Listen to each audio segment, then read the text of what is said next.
The chapter continues and something remarkable happens. After confrontation, after warning, after consequence, God reveals his heart. He says he longs to be gracious. He says he rises to show compassion. He says he waits not because he's distant, but because he is just. But because he is just. God is not rushing away from his people. He's waiting for them to return to him. And then Isaiah 30 shifts the tone.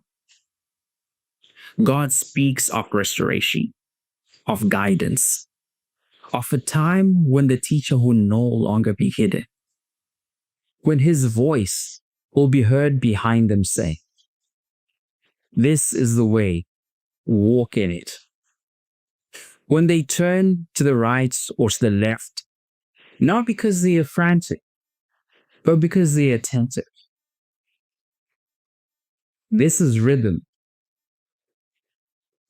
Rhythm is not inactivity.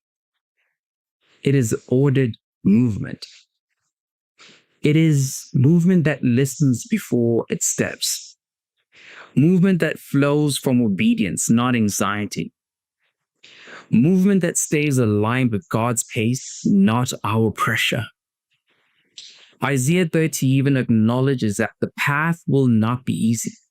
God speaks of the bread of adversity and the water of affliction. Following him does not remove difficulty, but it does restore direction.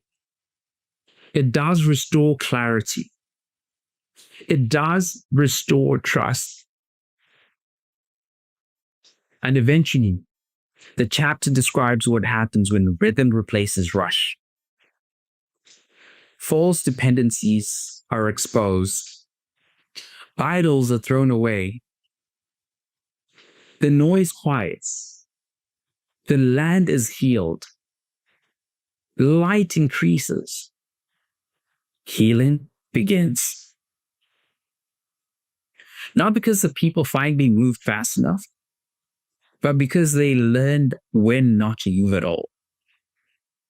Isaiah 30 teaches us that rushing is often an attempt to outrun discomfort, to avoid uncertainty, to secure outcomes before God has spoken. But rhythm requires something deeper. It requires trust. It requires patience. It requires humility. It requires believing that God is not late, that his pace is intentional, that obedience is not found in speed, but in alignment. So today is not about stopping everything you're doing. It's about asking what is driving your movement. Are you moving because God has spoken? Or because you're afraid of falling behind? Are you rushing to feel in control? Or walking in rhythm because you trust him? Isaiah 30 calls us back to a quieter sprint, a slower obedience, a steadier faith. Today, we choose rhythm over rush.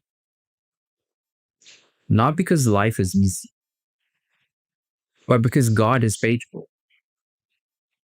And he is worth waiting for.